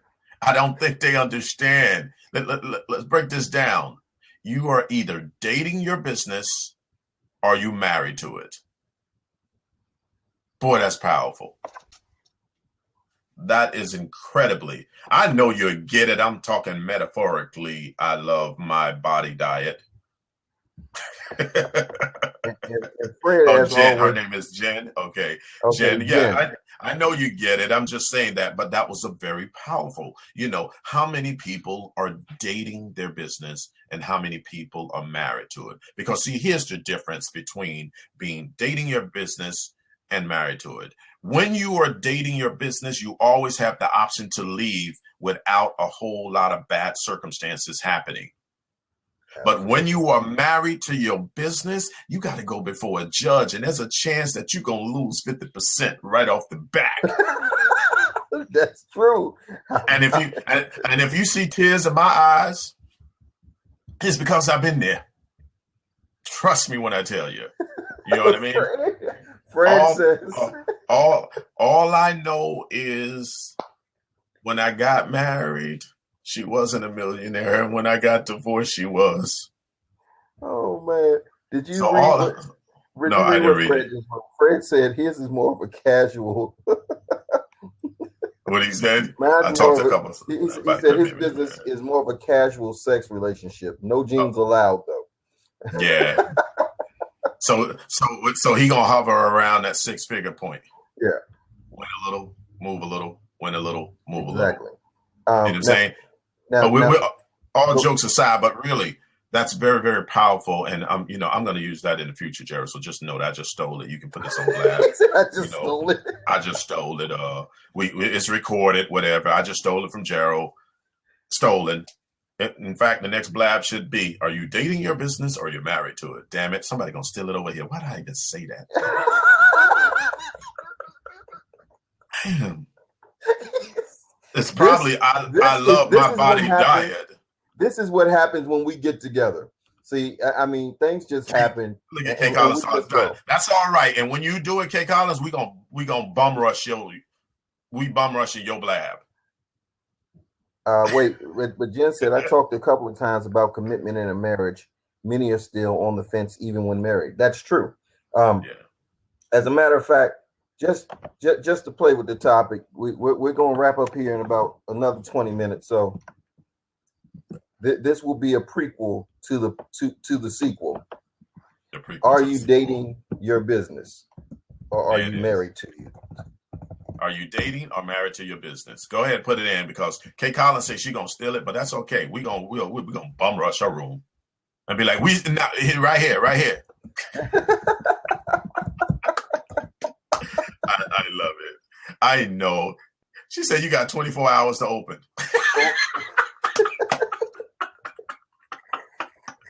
You got 24 hours or it's open. She's like, I'm doing that. I love it. I love it. Thank you. Oh, bam. Now what?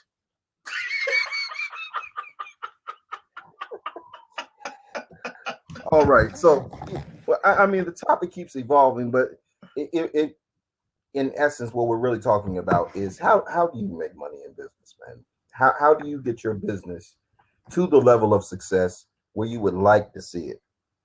Oh, Lord. Now, Fred just went French on me. Now, Fred is a great leader's leader. He's from Canada. Mr. Fred Oban, phenomenal guy. FM Oban. I kept saying Auburn. He taught me how to say it. Mr. If you all aren't following him, you should follow him. He's a great guy on leadership. Does a lot of great war gaming and strategic talks and stuff, but he says 6 figures, and then he threw on some French. I don't know what that says, so I'm not going to try to do that. But why work this hard for a paltry 6. I've got grandkids to pay for. See, that's the mindset of a millionaire. You see, There it six is. figures ain't enough for him. Six figures doesn't wake him up in the morning. He's not jumping out of the bed for six figures at the end of the year. Though a lot of people, and again, I'm not here to give you aspirational numbers that you should shoot for your life, because your life is your life, and what you feel gives you the measure of success and happiness that you want and the lifestyle you would like to live. Absolutely. I'm not here to tell you how to do that. I'm not here to tell you that you should have that number. But for me, if it don't make dollars, it don't make sense. So I need it to produce revenue. So what we're going to be talking about now is, are you dating or are you married with your business? Because so many people play with business. Mm-hmm. They play at it. It's a hobby. Let's call it. It's a glorified hobby, because they put it on a card. They think they're in business. And just because you put something on a card does not make you a business owner. There it is. What it makes you is the owner of a card. You better tell them. That's what it makes you. Because see, the difference is, and I'm so glad we put that, because now I can really grasp this. You know what I mean? Because I was married for 10 years. So I know what it is to be married to something and then be dating something. And I don't mean say something like that, but I'm just saying is, when you are dating your business, you always giving yourself a way out. There is no obligations. There is no commitment. But when you are married, the first thing you ever hear a term that it is cheaper to keep her? Mm-hmm. You know what I mean? Absolutely. Or him, depending on who got the money, et cetera, et cetera. But what people don't realize, though, when you have to put in a commitment, Gerald, it makes you think twice about doing something that will cause that business to have some type of harm, right or wrong. Absolutely. It does. And when you are committed to your business, you put your all into it. It's a different mindset, as well as a different heart set, a different emotion that you attach to something that you are committed to than you do when you're just kind of, we're going through a feeling out period. Look, if you're in business, it's too late to be feeling it out.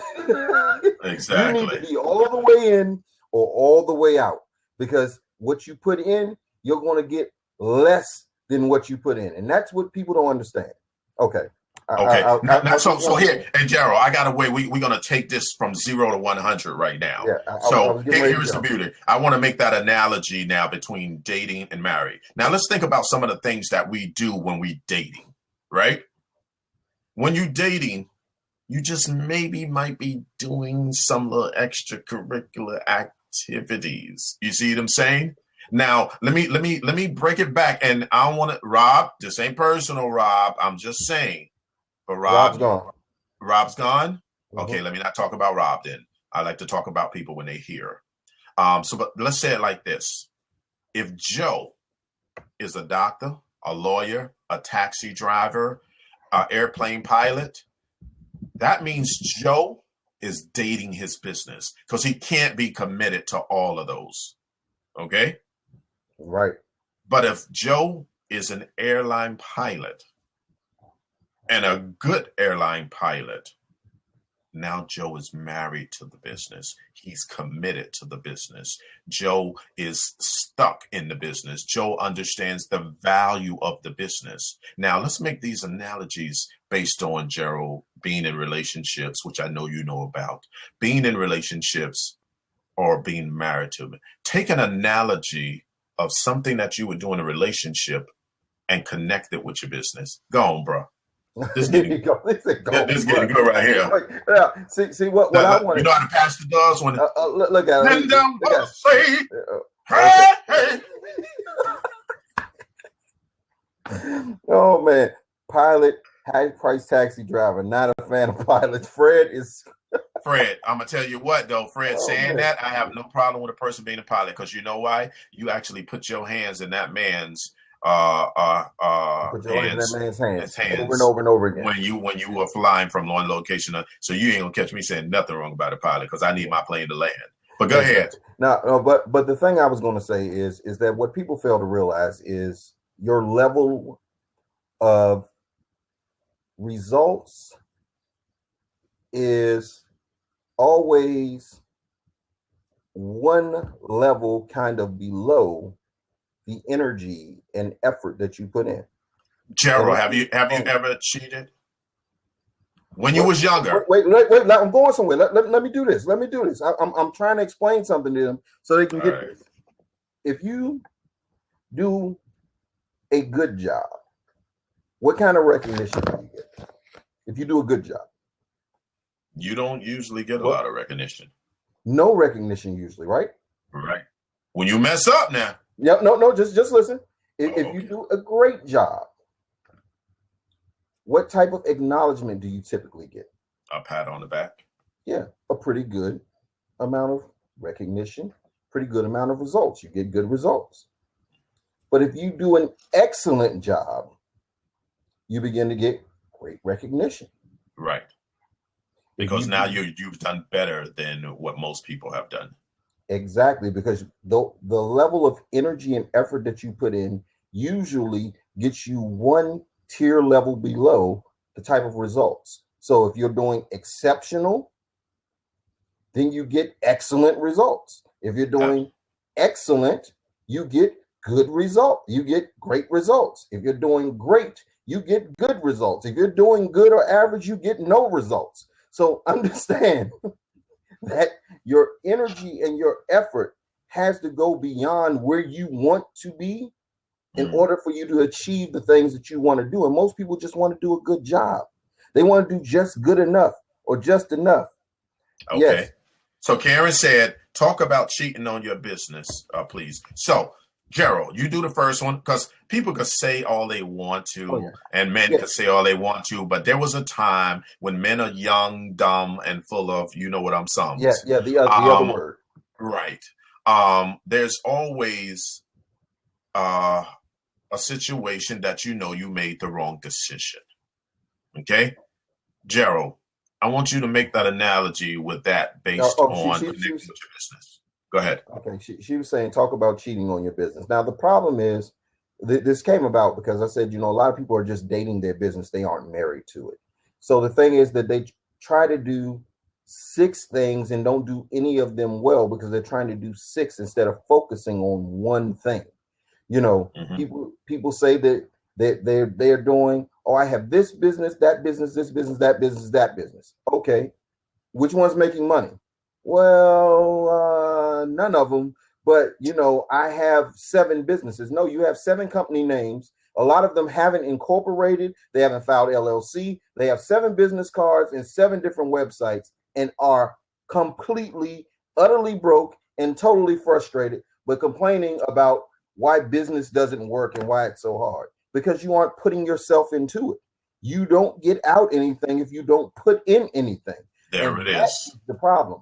That's where they're cheating, and that's why that's what I mean about dating or married to your business. I would love for Coach Karen to come in. I see my brother Galen's in the house. We got a lot of people. Coach Jenny's here. So Benny, I'll let you speak to that, and then we'll start bringing some people in because I definitely want Coach Karen to speak. Right. And, you hit it perfectly. You're cheating on your business when you're doing too many things. Remember, you can only hit one arrow, can hit one balloon at a time, right or wrong. Okay. Right. One target at a time. So no matter if you got 20 balloons, you can only hit one at a time with one arrow. Okay. Even if you try to hit it from the side, you're not going to get all of those. People cheat on their business when they got, when I've asked somebody one time, I say, what do you do? They say, well, I'm a coach. I'm a business coach. I drive taxis on the side. I was thinking about going over to Uber. My mom has a company and my dad has a lawn service. Okay, let's try this again. What do you do? I do them all because I'm everything to everybody. We said that earlier, Gerald. You can't be everything to everybody. So how could you possibly be doing it all and be committed to your true relationship?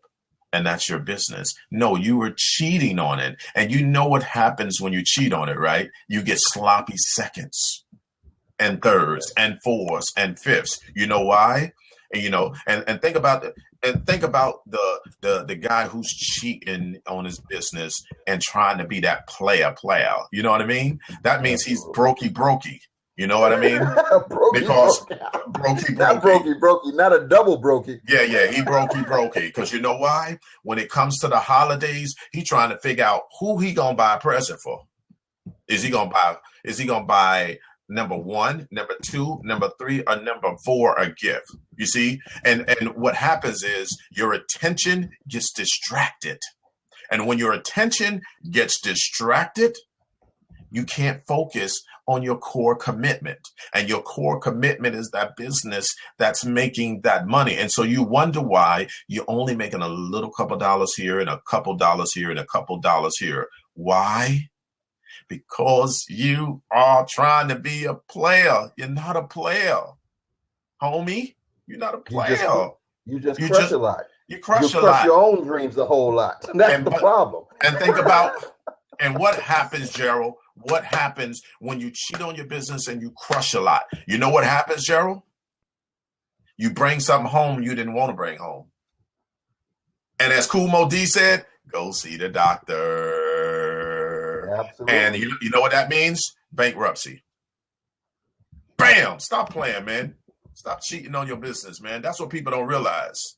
You got played. You right, K College. You got played.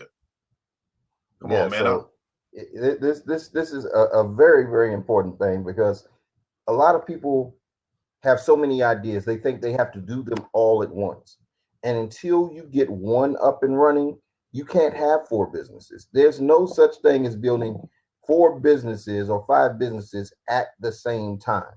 One must get successful, then you can move on to a second, because you have to systemize that one so that it can be sustainable.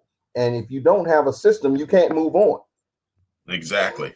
Exactly. And then what happens when you are committed? Let me tell you something. When you're committed, man, it's a whole different world, because now you only got one beautiful woman to focus on. So you're able to do the wonderful things. You can take her to the car lot and say, baby, what you want me to buy you? You know what I mean? You committed to her. You ain't got to worry about the other 4. So by you being committed to your business, you will increase your revenue, ladies and gentlemen.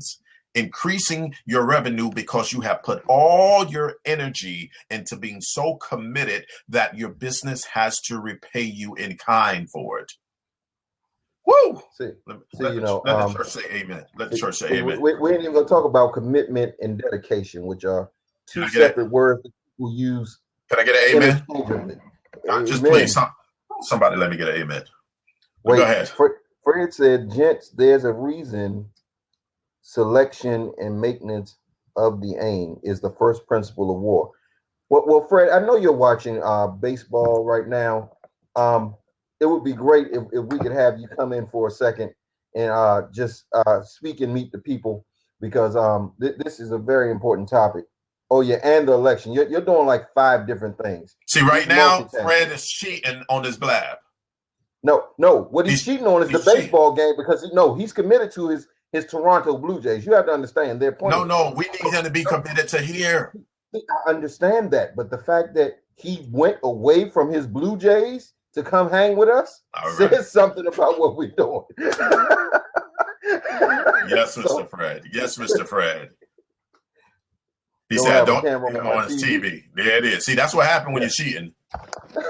You be missing some stuff. You were supposed to, when you're cheating on your business, then you were supposed to pick her up, but you forgot because you thought it was number 1 you were supposed to pick up, and it was really number 3 you were supposed to pick up. But if you was committed to your business, you ain't got to worry about it. You're going to send a limo there. You know why? Because you only have one destination to pick her up and take her around the city. Man, you got to love your business like you love your woman, man.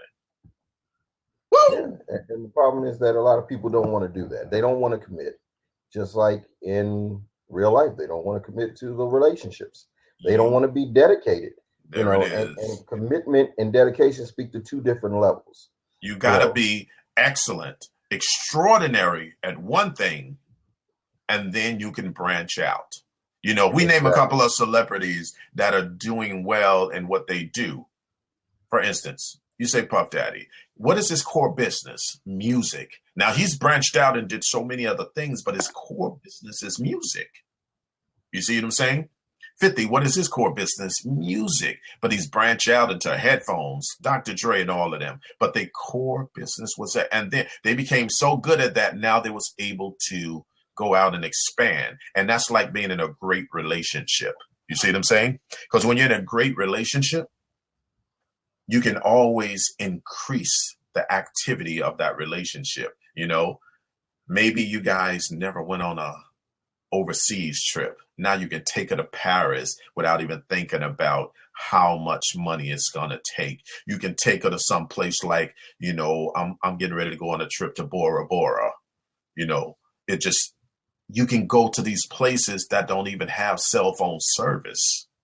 You know why? Because you've been so committed to your business that your business has paid off, and it paid off big. So when you take a big risk, the reward's incredible.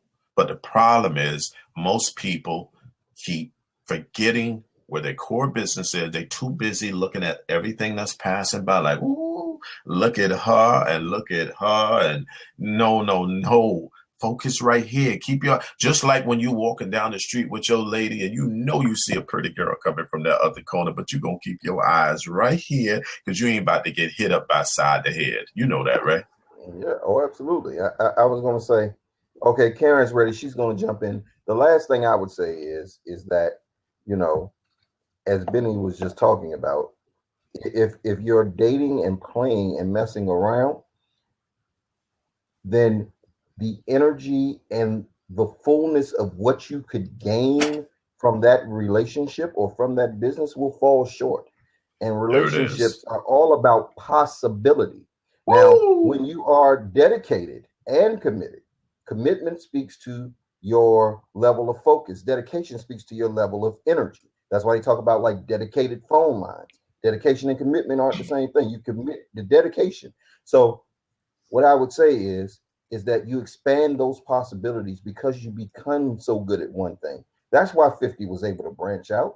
That's why he was able to do vitamin water endorsement deals. Why? Because he was so great at music. They were like, you know what? We want you to be a spokesperson. We want to give you an opportunity for this because you are so excellent at one thing. When you become exceptional, that's when people pay you. People pay you because you're a level 10. People don't pay you when you're a level 6. Whoa, you better preach, boy. So it's just the difference. And I got my girl, Miss Karen Graves, in the house. What's up, my friend? How you doing? Hi, Benny. We haven't met before, but it's so nice to see you. Hello, Karen. How are you? I'm good. I'm good. I'm loving this discussion because marriage, business, it really is a marriage. It's a commitment. You have to be committed. You have to be focused. And I really want to call out people who are treating their businesses like a mistress that they never want to come out in the light. There you go. She went there. It's like I keep it hidden in the closet and I let it peek out every once in a while. Every once in a while I bring her out, but I really don't like to take her out and show her in broad daylight because she's not ready yet. She's a little ugly. So we keep her hidden.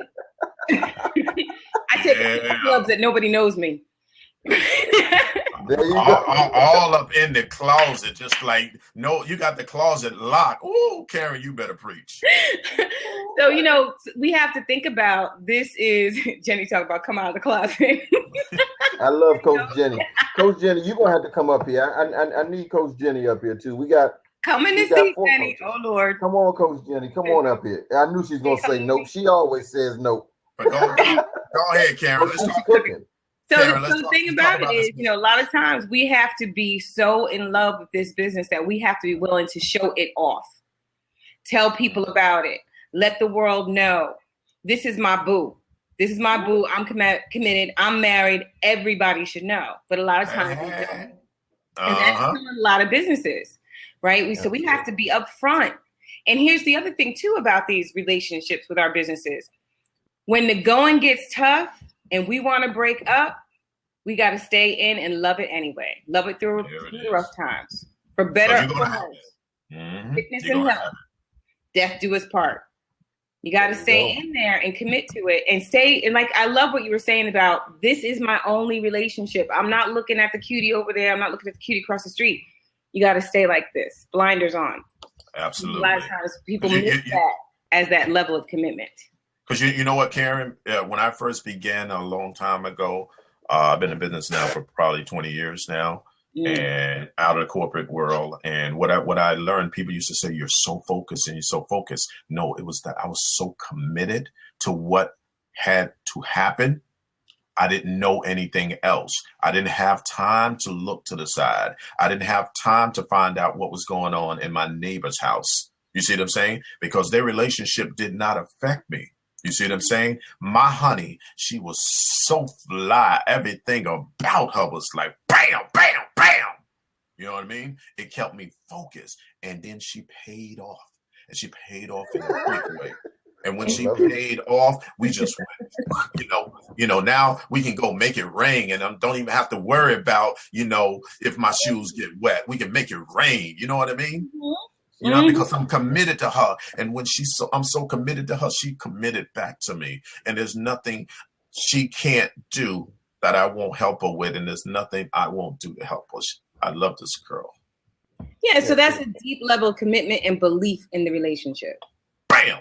There it is. It's commitment and dedication. You're using the energy as well as the focus. And that's what this is all about, because a lot of people have energy.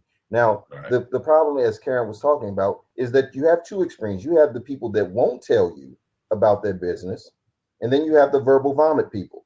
Well, I do. I do blah, blah, blah, blah.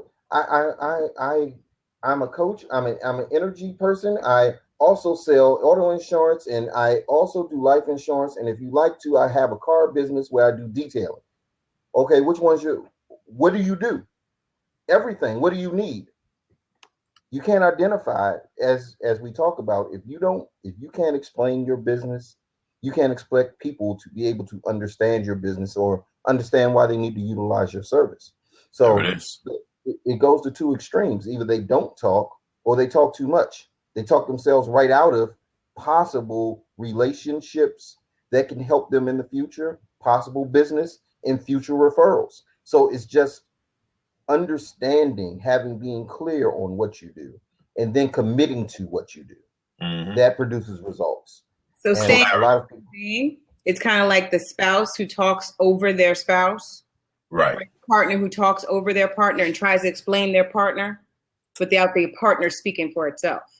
Absolutely. And here's what else happens in some of these relationships. What people don't realize, sometimes you're going to have your neighbor come over and try to tell you what's good for your marriage. But then if you really find out about theirs, their marriage suck.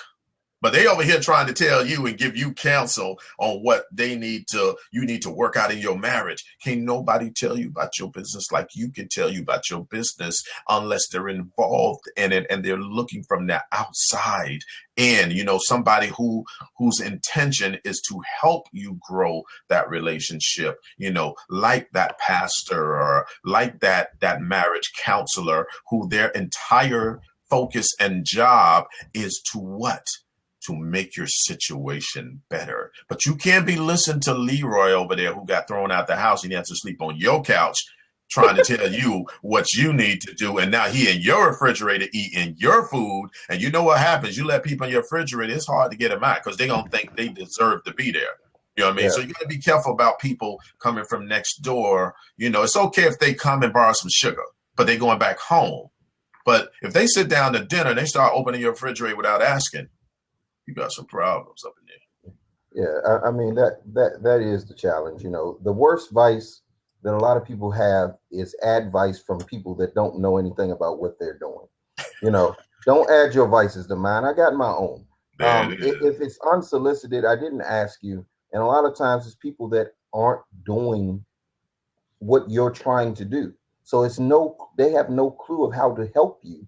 How can you advise me on running a business and you haven't even thought of something that you love enough to try to start a business? So let me ask you which question. Fred said Auburn's oxen. No, that's not a question. That's just a statement. Okay.